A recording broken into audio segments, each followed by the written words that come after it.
Hi, I'm Mark, and today I'll be talking about our line of Luxi polishing compounds and how to choose the right one for the job. The Luxi line is much safer to use than other compounds. They're made from vegetable fats and other non-hazardous materials such as alumina. Because they are vegetable fat based, they will stay on the buff longer, which means you'll use less compound. Luxi is also water soluble, which makes it much easier to clean up. The goal of buffing and polishing is to smooth out a rough surface, and each piece is going to be a slightly different stage. So we're going to have to use a variety of different methods to achieve that perfect finish.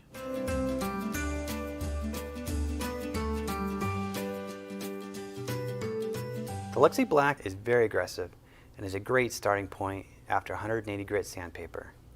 It can be used on lap wheels, muslin, sisal, and treated buffs, and this is ideal for removing scratches from platinum and stainless steel. For this sample, I'm using the Luxi Black with a stitched muslin buff.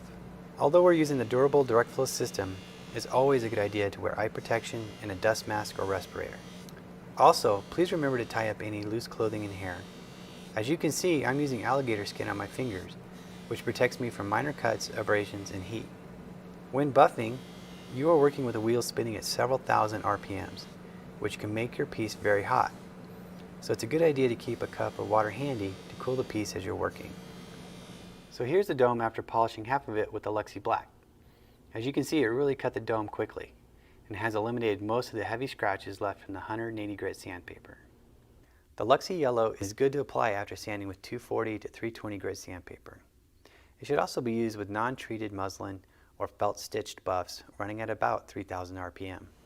This compound can be used on brass, bronze, silver, and polymer pieces. The yellow, like all the Luxi compounds, is silica-free and composed of aluminum abrasive in a water-soluble binder. Here's the result after polishing half the dome with the Luxi Yellow. You can see that the polished half is very smooth when compared to the 220 grit sandpaper, and there is a minimal amount of dark residue left that is easily cleaned. The Luxi Green is great if you want to hand polish at a lower RPM. It's perfect for polishing gold, silver, platinum, and titanium, as well as brass and all non-precious metals. You can use this with a muslin buff for scratch removal from 240 grit sandpaper, or a loose fold flannel buff for a high luster finish. So here's the dome after polishing half with the green. So we can clearly see the transition between the 400 grit sandpaper with very minimal residue. We can either end here or go on to the Luxi Red. Next is putting on that lustrous high polish. This is the step that really catches people's eyes. Use the Luxi Red compound anytime you'd use a traditional red rouge. It's ideal for the final polishing of gold and silver to a high luster. For best results, use with a 6-inch loose fold buff at about 3000 RPM. Here's a stunningly bright and smooth finish after using the red. I took the already great polish from the green and kicked it up a notch. I would call this done.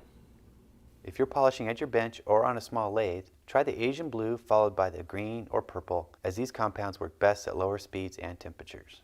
If you're at a polishing cabinet, try starting with the yellow or blue and finishing with the superfine white or red, because these compounds are engineered to perform more efficiently at the high speed and temperatures these motors create. Please keep in mind that this process is somewhat subjective.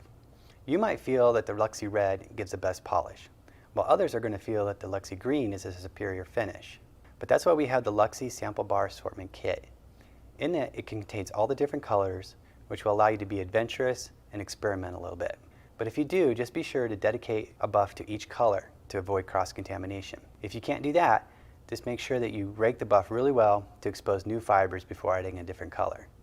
I hope this helps, and if you have any questions, give us a call at 1-800-545-6566 or visit us at riogrande.com.